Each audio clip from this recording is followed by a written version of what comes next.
ধর্ষণের অভিযোগে অভিযুক্ত কার্তিক মহারাজ নবগ্রাম থানা তলব করেছিল, কিন্তু তিনি নবগ্রাম থানাকে এড়িয়ে হাইকোর্টে আবেদন করেছিলেন। হাইকোর্টে স্বস্তি পেলেন কার্তিক মহারাজ। তদন্ত চলাকালীন কোনো রকম কড়া পদক্ষেপ কার্তিক মহারাজের বিরুদ্ধে নয়, জানালো হাইকোর্ট। কার্তিক মহারাজের ধর্ষণের অভিযোগে তদন্ত চলছে। সেই তদন্ত চলাকালীন মৌখিক নির্দেশ বিচারপতি জয় সেনগুপ্তর মামলার নিষ্পত্তি না হওয়া পর্যন্ত পদক্ষেপ নয়। শুক্রবার ফের মামলার শুনানি।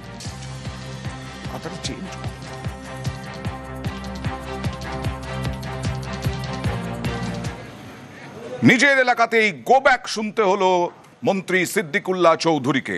নিজের এলাকাতেই আজকে তার বলা হচ্ছে অভিযোগ, তার দলেরই লোকজন নিজের এলাকায় বিধায়ককে গো ব্যাক স্লোগান দেন।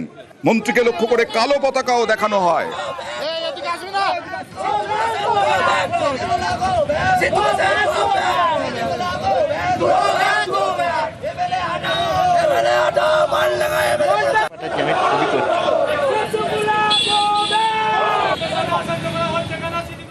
কেন এই বিক্ষোভ? মন্তেশ্বর পঞ্চায়েত প্রধান কি বলছেন শুনুন।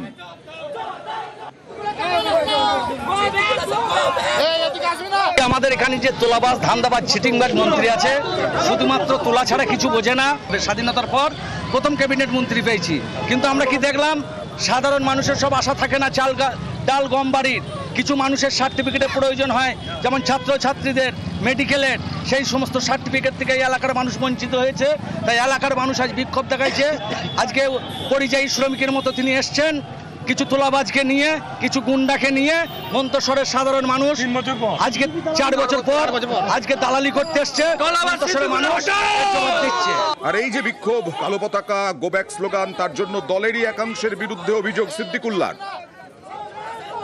আমি বুঝতে পারছি না, এই সমস্ত ভাড়াটে মুখ, এরা দল করে না, এরা একেবারে গুন্ডা বাহিনী। এদেরকে ভাড়া করা হয়েছে।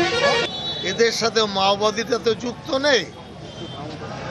এরা শক্তি পেল কি করে? ওই চোখের উপরে নুন পড়েছে এখন। যারা এসেছে আমি এদের কোনোদিন দেখিনি, না এরা বুথ এজেন্ট, না বুথ কর্মী, না অঞ্চলের কর্মী।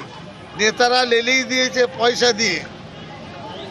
ওরা আমার নাম জানে ভালো করে। কারণ তোলাবাজি। মন্তেশ্বরের প্রধান বলছেন তার বিরুদ্ধে, যদিও পূর্ব বর্ধমানের তৃণমূল জেলা সভাপতির দাবি বিক্ষোভে দলের কেউ ছিলেন না। আমি তো যতদূর খবর নিলাম তাতে তৃণমূলের নেতৃস্থানীয় কেউ সেখানে ছিল না। সাধারণ মানুষ এই বিক্ষোভটা দেখিয়েছে, কিন্তু কেন এই জনরোষ সেটা জানতে পারিনি। আমরা খবর নিয়ে দেখছি যে যাতে সমস্যাগুলো না থাকে। সাধারণ মানুষের একটা দীর্ঘদিনের দাবি যে 4 বছর উনি এলাকায় ঢুকে কোনো পরিষেবা মানুষকে দেন না। সাধারণ মানুষ বলতেই পারে কাজ না হলে, এটা খবর নিয়ে দেখতে হবে। আর এখানেই থেমেছিল না, মন্তেশ্বরে মন্ত্রী সিদ্দিকুল্লাহর গাড়িও ভাঙা হলো। মালডাঙ্গায় সিদ্দিকুল্লাহ চৌধুরীর গাড়ি ভাঙচুরের অভিযোগ উঠল। ক্ষোভ উগড়ে দিয়েছেন মন্ত্রী সিদ্দিকুল্লাহ।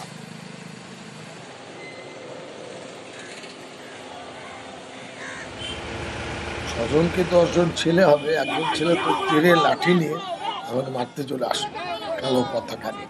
আমার সিকিউরিটি আপেল সে তাকে বললো এখানে কি? সে যদি আমাকে একা পেত হয়তো মেরে ফ্ল্যাট করে দিত। থানার বড়বাবুকে আমার সিকিউরিটি বললো আপনাদেরকে সরান, এখানকার আইসি মন্তেশ্বর থানার, তিনি বললো আমার দায়িত্ব আছে, আপনি এখানে আসবেন না, আমি যা করার করবো।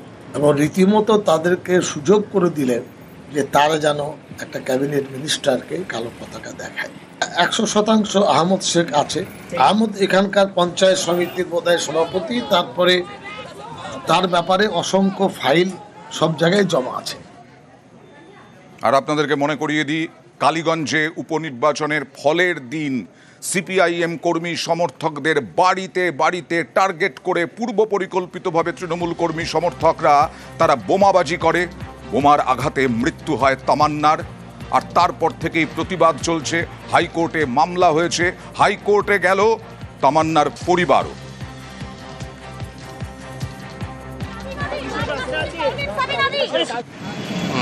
আমি ন্যায় বিচার চাইতে এসেছি। আমার মেয়েকে যারা মেরেছে তাদের আমি শাস্তি চাইতেছি।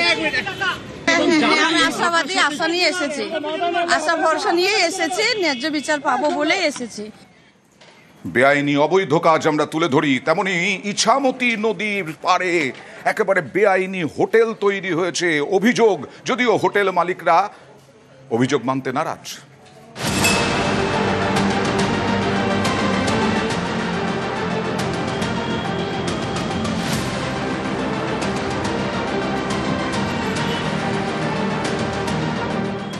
এটা ইছামতি নদী। এই দেখুন, নদী দখল করে তৈরি হয়েছে একের পর এক হোটেল।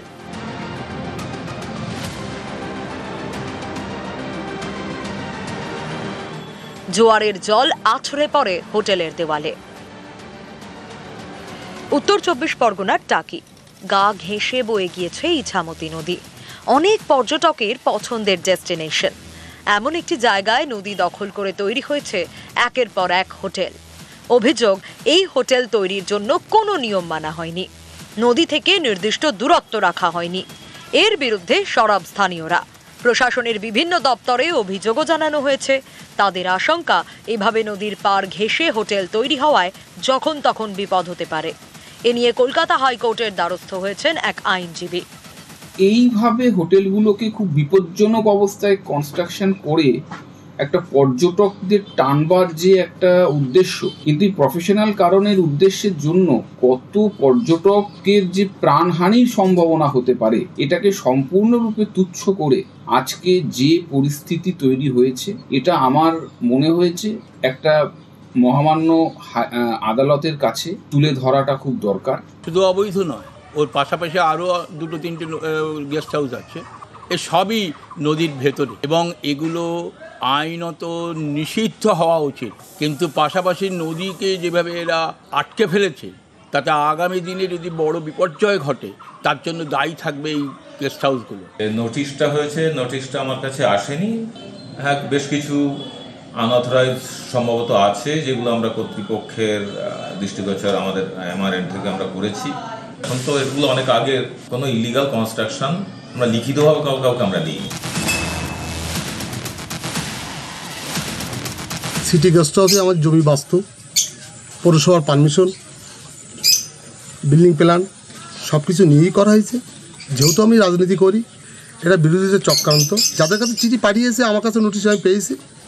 প্রশাসন আমাকে ডাকলে আমি নিশ্চয়ই তার নথিপত্র দেখাবো। বৃহস্পতিবার সকাল থেকে ইছামতি দখল করে হোটেল নির্মাণের খবর দেখায় নিউজ 18 বাংলা। এরপরেই পদক্ষেপ। আধিকারিকদের থেকে রিপোর্ট তলব করেন সেচমন্ত্রী মানস ভূঁইয়া। টাকি থেকে অনুপম সাহা, নিউজ 18 বাংলা।